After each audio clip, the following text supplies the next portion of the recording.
Hello, fabulous friends and fans. Welcome to another impromptu Hot Topics in Astrology video. I am your astrologer, Nadiya Shah. Thank you for being here. So this video is going to look at Caitlyn Jenner, and the idea for this, the inspiration for this came partly because of you guys asking about it. And the reason that you guys asked about it or came about was because of a recent video I did on Rachel Dolezal.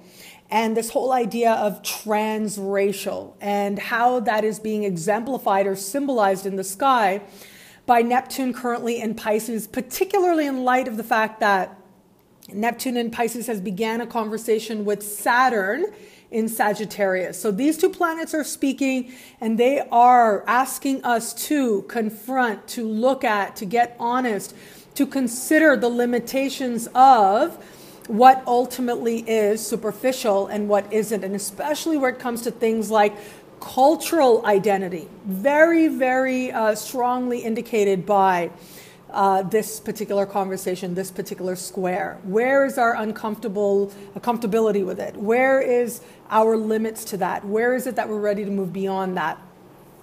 Now, the interesting thing with that was, and that brings me to Caitlyn Jenner as well, is that we say things like transracial, we say things like transgender. Well, I sort of had this realization after I made that video that to people, and what that can indicate has to do with transition, right? Transitioning into another gender, transitioning to another race. But I think there's also something to be said for transcending, which is a different thing, yes, but to transcend race, to transcend gender, I think is also something that we're going to be looking at as a collective. So whereas Pisces, Neptune in Pisces in particular has to do with race and race relations, which is something that we see historically as well. I wrote an article on Neptune and Pisces when Neptune first moved into Pisces years ago, and you can read that on my website, nadiyashah.com. But it was there that I talked about how the discovery of Neptune brought about or happened in correlation with a bunch of social changes that were taking place. So whenever a new planet is discovered, astrologers look at what's happening right now. So what's going on right now that is speaking to this discovery and how it helps us to understand what it means to be human in a new way, which is ultimately what understanding the sky in a more expansive way is about. So the discovery of Neptune happened right around the time of the abolishment of slavery. And so Neptune, particularly in Pisces, is strongly associated with dissolving those borders and barriers, especially those based on race. Okay. It's one thing to transcend, right?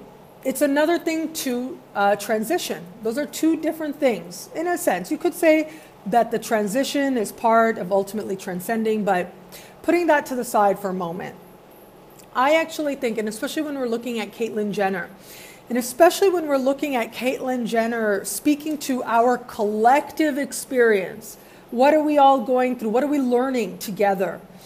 I actually think that this idea of gender, choosing gender, or evolving beyond gender even, has to do with Uranus currently in Aries. So Uranus moved into the sign of Aries at the beginning of the decade and will be there for pretty much the entire decade. And it is slowly but surely over the course of this decade that we collectively will be looking at issues of immediate identity, and particularly in light of gender as well. So what happens when a baby is born, right? When you have a baby, one of the first things that when that baby comes out, people say it's a boy or it's a girl, right? We sort of live in this world. We have that mentality of this duality. And that tends to be one of the first statements about who we are, about our identity, that is made by others. When they say, this is who you are. Well, one of the first things that they say as we enter this world is a boy, it's a girl. And now in our current world, that happens before we're even born, before we take our first breath as well. So to me, the sign of Aries has to do with that first breath, and it has to do with gender as well, because traditionally it has been associated with our most immediate identification, our most immediate and our very first identification. I associate personally Now you could say that it also with Aries, there's a connection there having to do with race as well. But I actually think that something like race and the identity that we garner from it has more to do with, sure, you could make a case for it being a fire sign because it has to do with sort of like our values that we hold. But I actually think something like race, which really is only skin deep, right? Everything else is a construct. Is much more a water attribute. I look at the chart and I look at the sky and think, especially Cancer and Pisces, these are signs that I strongly associate with racial identity. And so when something major is happening in the sky in either one of those signs, and even the sign of Scorpio as well, all of this came forward just as Saturn was moving back into the sign of Scorpio for retrograde with Rachel Dolezal, that is. All of this sort of came forward with that all this water energy being heightened. So I think water I associate more with how we understand race. Fire signs, particularly the sign of Aries, I think has a lot more to do with how we understand gender. And I think that that is something that is going through an evolution for us. Uranus moving into Aries really has been a lot of people more than ever. If you think about right now, we're standing in the middle of the decade. Since the decade began, there have been more and more people who've been saying that, you know what, I have a right to be me. I have a right to be exactly who I am. And we see this a lot within the LGB community, okay? And then we've got LGBT, the T community is part of the gay and lesbian community, sort of broadly speaking. But collectively as well, I do think that the planet of Uranus is strongly associated with equality of all kinds. It has to do with really moving beyond definitions of the past and tradition and moving into new territory. And that includes new territory in understanding what it means to be human and understanding our agency. And also Uranus has to do with inner authority. It has to do with self-authority. So Uranus is a planet that's associated with the New Age movement because the New Age movement, one of the highest values of the New Age movement is inner authority. But what we also have with this planet is it's strongly associated with scientific breakthrough and also atheism as well. So that may seem like an interesting dichotomy there, but really when it comes down to it, it is about being able to be you, being able to trust yourself, being able to, whether you're trusting your intellectual faculty or your intuitive faculty. That's really what it comes down to. So we have got Uranus right now moving through the sign of Aries, changing the way that we understand our right to express one of the most immediate thrusts or motivations that we have, and that is towards Aries, ruling planet of Aries, Mars. What's Mars? Mars is gender. Mars is also sexual impetus. It's attraction. It's who we're drawn to. It's that energy that propels us to another person. And so it's in all these matters that Uranus is saying, I'm going to trust myself. So if I'm gay, I'm going to trust myself to be gay, and I have a right to be that. I have the equality to be able to do that. And of course, that includes in matters of gender as well, as exemplified in Caitlyn Jenner. So let's turn to the chart of Caitlyn Jenner. So as I said, as a collective, I think that this is really exemplified by Uranus moving through the sign of Aries. We had the square happening between 2012 and 2015, the square of Pluto, which was kind of keeping it in check, which was keeping the full expression of Uranus moving through the sign of Aries in check. And this is why you saw a lot of people, saying I have a right to be me and wanting revolution.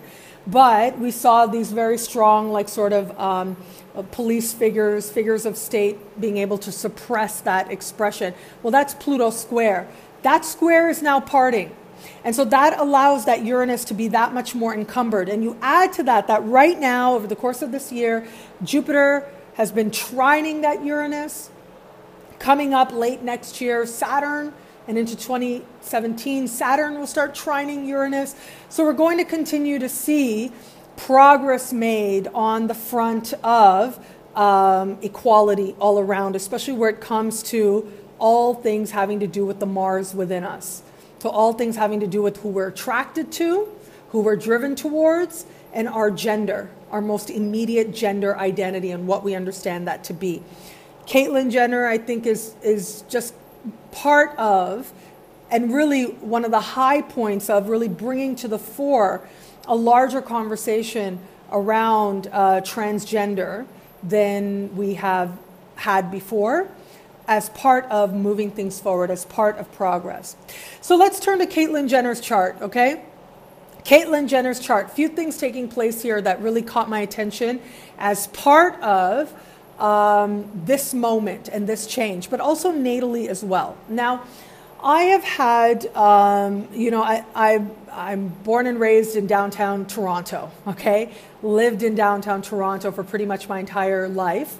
And Toronto, Canada, is one of those cities that's very proud of its diversity and inclusivity. And as such, I have had, as far back as I can remember as a child, having teachers who were openly gay. And I think I'm so much better for it, so much better for it. And I've also had a lot of clients over the years who were gay, and also I've had the pleasure of looking at the charts of people who have transitioned or at different points in transition. You know, I'm very, like a true Torontonian, very much about equality, seeing the equal in all of us. And so I think people sense that, and as such, I've attracted a great diversity of clients throughout my practice so far, and I hope to, you know, as long as I'm alive and practicing this amazing practice of astrology. As such, I've had the chance to have distinctly, I remember, 4 charts, 4 clients over the years, right, over the many years now, who were transitioning, or trans, as we would call them. All of the clients that I had who were trans were female to male, so they were trans male and trans men, as you would say. And now, there are no like sort of exclusives, right? We've seen this a lot. It's been talked about a lot in terms of gay astrology. Are there any markers in a chart that symbolize that somebody would be gay? Well, no, because there are so many different motivations, just like there are so many different motivations. Now, you could say, well, some things are biological and this and that. Well, let's just put that to the side for a moment, right? All things being equal, just like being married, right? You don't see the same thing in the charts of people who are married, because people get married for all kinds of different reasons. You don't see the same thing in the charts of people who love each other, because people love for all different types of reasons. And so it is with who you love. You love who you love for all different types of reasons that can't necessarily be seen in the chart. And this is also exemplified by science. I know that recently there's been a show that's been getting a lot of attention called Married at First Sight. This is so Uranus and Aries. So Uranus and Aries to have this type of thing. Married at First Sight. So this is basically based on, they use science. They use science and tests and things to figure out 2 people who would be absolutely ideal for each other, and then they meet and they get married immediately, and they see how does it actually pan out. Well, it turns out that it doesn't necessarily pan out any better. And the reason is because we don't get married for reasons that are quantifiable, that are empirical. We are attracted to people for all kinds of reasons. We're propelled away from people for all kinds of reasons as well. And because of that, simple compatibility is not enough. So the same is true for when we look at charts like, is there something, a marker there that says this person is gay? Well, not necessarily, no. And so I would like to say also that the same is true for people who are transitioning at various stages of trans, right? So again, I've had various stages. I've had people who, you know, didn't do any kind of like identified as like sort of beyond. I remember one identified as beyond gender and didn't have any kind of surgery. And then, you know, all the way to the other end where somebody had all the surgeries and was living fully as a man for many, many years. So I've seen people at different stages, and that different people, not the same person necessarily. So I've had the chance to look at 4 charts of 4 different people who have been at various stages of transition to male. And in each of the charts I have seen something that is reminiscent in Caitlyn Jenner's chart, and that is a 0-degree Mars. Now again, just because someone has a 0-degree Mars doesn't mean that they are in any way, they have any kind of gender issue. All else being equal, right? Just that does not mean it. I've seen charts of people who do have a 0-degree Mars and didn't have any sort of gender identification, a journey along those lines. But having said that, to me, it actually does make sense. Again, somebody might be trans and not have this, okay? But to me, it does make sense. This is what the experience I've attracted as part of the mystery. Mars is about that sexual impetus, right? Our sexual drive, and also gender as well. Now, when Mars steps into a new sign, it's at 0 degrees.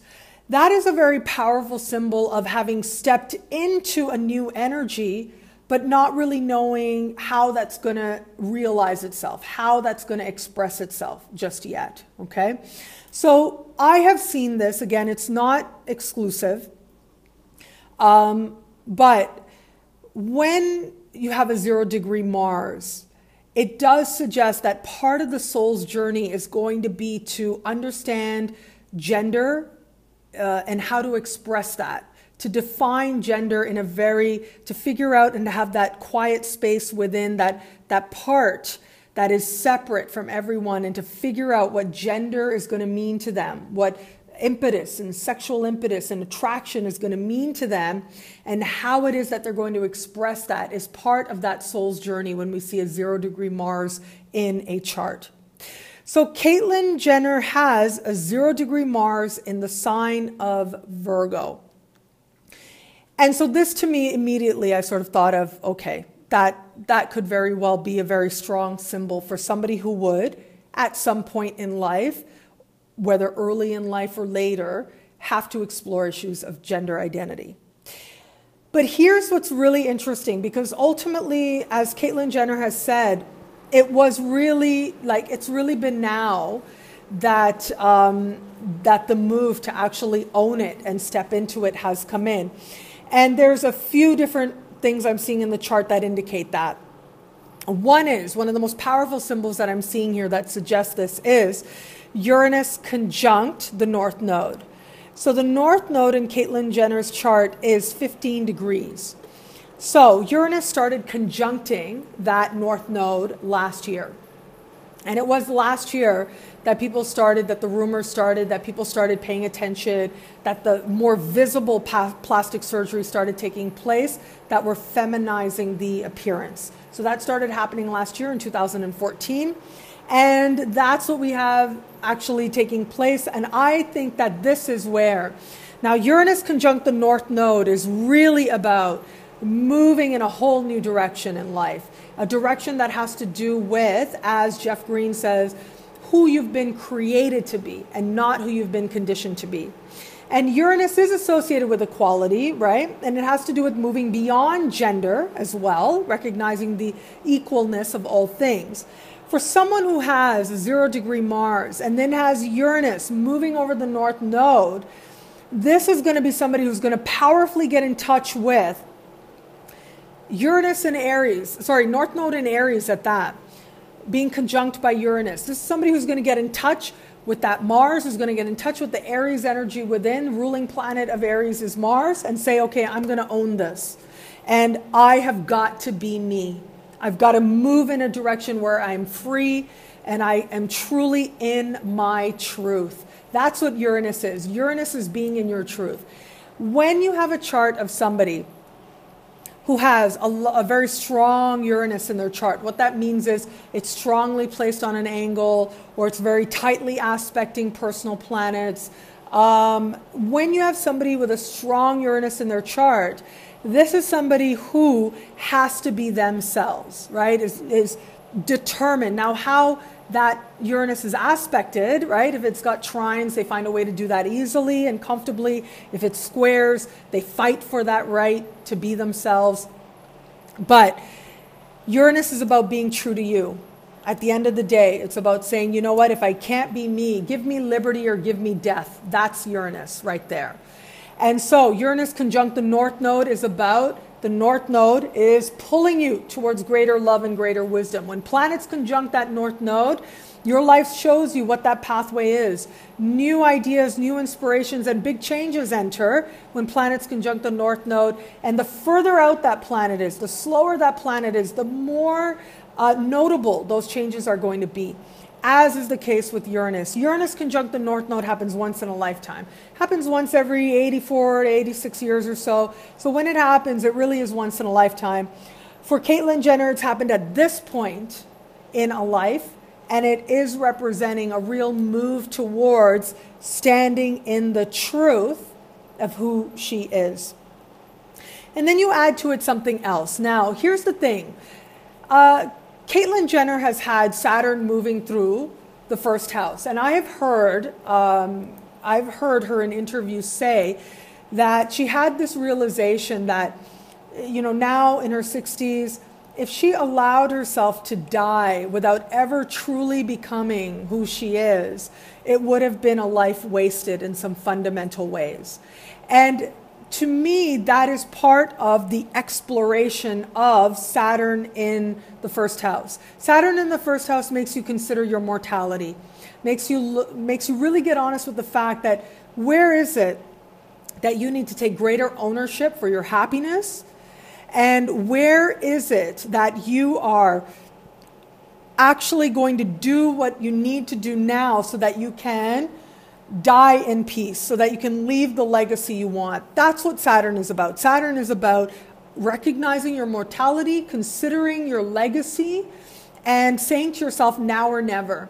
And also, Saturn is about happiness as well. It has to do with ownership for your happiness, recognizing what you don't have control over, owning what you do, moving yourself in a positive direction at that. So Saturn's been moving through the first house. So this realization makes a lot of sense. Like, if I allow myself to die without being me, it would have been a life wasted. That's so Saturn in the first house. But the thing is that Caitlyn Jenner wasn't actually able. Saturn is still limitation. Saturn is still the status quo. Saturn can feel limiting. And Caitlyn didn't actually step into an understanding, or at least a public declaration of who she really is, until Saturn actually left the first house. So we had a brief period. Right now, Saturn's retrograded back as I'm recording this in the summer of 2015. Saturn has retrograded back into the first house. But there was a brief period there this spring that, and actually right at the start of the year and right into the spring, that Saturn had moved into her second house. So Saturn leaving the first house had been part of the thing that allowed her to be a lot more vocal and a lot more public about that Uranus is really what it comes down to. A lot more public about issues related to Uranus moving over the North Node and really wanting to stand in the truth of who she is. So right now, Saturn's retrograded back in the first. I'm seeing sort of a, that limitation right now. There's been some controversy because they're saying that some award is going to be presented to Caitlyn Jenner. I'm seeing the pressure. I'm seeing that likely, looking at the chart, there's some doubt. There's some like, okay, did I do the right thing? Am I moving the right way? Regardless, while there is that, it's not going to last very long. While there might be a little bit of second guessing, more in terms of the public declaration.